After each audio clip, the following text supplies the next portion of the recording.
Hey everybody, here we are again with Floki's terrarium or vivarium. This is a bioactive setup, though the previous video I hadn't put the plants in yet because I was waiting on them and making sure that there's no bugs, anything like that on them.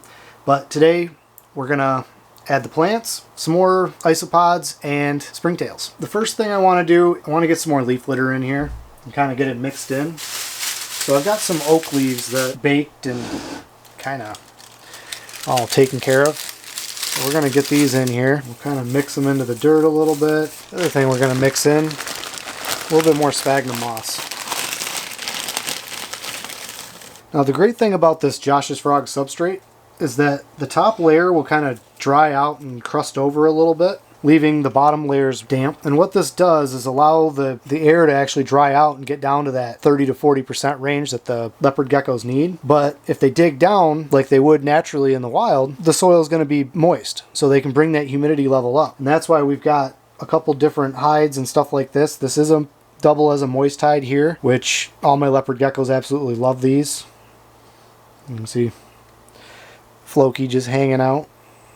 So I do put sphagnum moss in there. Let's add some plants. First thing I've got, which is this ponytail palm. I think we'll probably put that right there. Got another one, which I think right there would be a pretty good spot. Now the other things I've got are some succulents. Succulents have very, very fragile roots. This one's actually got a pup on it. I don't know what kind these are. I bought them as a desert plant kit from Josh's Frogs. Ponytail palms, obviously I ordered them separate. I know what those are. Got some of these other ones as well that we will tuck in here. It's like quite a few of these have pups starting to grow on them. This one, it's kind of neat. Put this last one in there. I split this pot into two. Now I'm trying not to plant too much over here by where the heat lamp is, only because it'll probably burn or dry out too quickly. Now we'll add some more isopods. I've already got some oranges and some blues in here, but it won't hurt to add more. My colonies aren't suffering. Cup of springtails.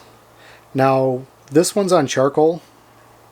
So what I'll usually do here is I'll flood it. So I'll put extra water in, and then you kind of get them to one side. And so once it's flooded, you can see them all there. Now you just pour them in. So we'll cover them up, let them do their thing. They will slowly take over that soil. Alright, so now I want to talk a little bit about what makes this a bioactive. So the whole idea of a bioactive is to basically have its own little microorganisms in the dirt that break down the fecal matter and any sort of plant detritus, anything like that. And that's kind of where the little microorganisms like the isopods or even the springtails come into play. Now I do have dwarf whites in here, which dwarf whites tend to be a subsurface level, whereas the powder oranges and powder blues tend to be more on the surface level. The other benefit to the dwarf whites is that since they are subsurface level, they will continually aerate the soil that's here in the bottom, because they dig, they burrow, they move through it. I personally like it because it's kind of lower maintenance on a weekly basis, whereas once in a while I will have to change out some substrate or add some nutrients to it. That's where the decomposing leaves, stuff like that, really come into play to keep the soil the way it needs to be for the plants. It's kind of a common misconception, and a lot of people still don't like having sand or loose substrate in with their leopard geckos, whereas I personally have never had an issue. I've got 4 other tanks similar to this one all set up and haven't had any issues. What I've read and heard is that most of the issues happen with leopard geckos that happen to have some type of immune deficiency, where they're not able to pass the little bit of substrate that they do ingest.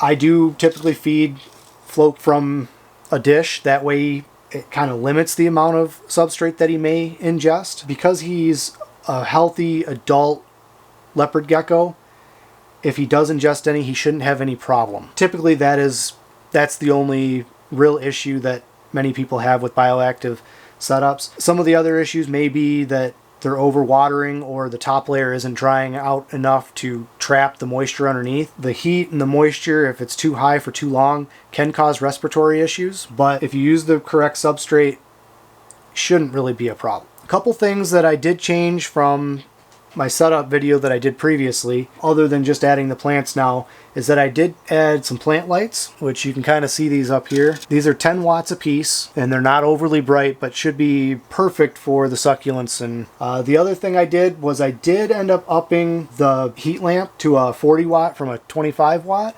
And then I also went from a 22 inch or a 24 inch UVB 6% bulb, Arcadia, down to a 12 inch, which is just, it's a little bit less. It's not as bright. Floki, because he is a total eclipse with the black eyes, kind of felt that he might have been a little sensitive to the brighter lights. So I decided just to dim it down a little bit. Since leopard geckos, it's still on the fence on whether or not UVB is required for them, though everything points to they do benefit from it. I will do probably some tests here in a little bit. I've got a solar meter so we can kind of see exactly what he is getting, but that'll be for another day. So I did let this terrarium cycle for a little bit. With only one lizard in here and such, it's not too big of a deal. Plus, with the amount of springtails and everything that I've added in here, it should be ready to go. We'll check back in on this. I'll do another update here in a few months as the plants grow in and just kind of see how it's going. If anybody has any questions about this leopard gecko setup, I will have links to the stuff that I used, the Josh's Frog stuff. Obviously you just get it from Josh's Frogs, and there's no real secret to that. As far as this was the 36 by 18 desert kit as far as plants go, though I didn't put them all in here. Maybe I did. I think I did put them all in here, plus the ponytail palms. Coming out, Floki? You gonna make an appearance, buddy?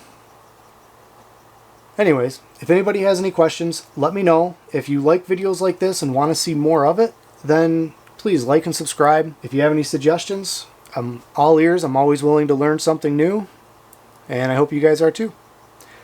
Thank you, and have a good night.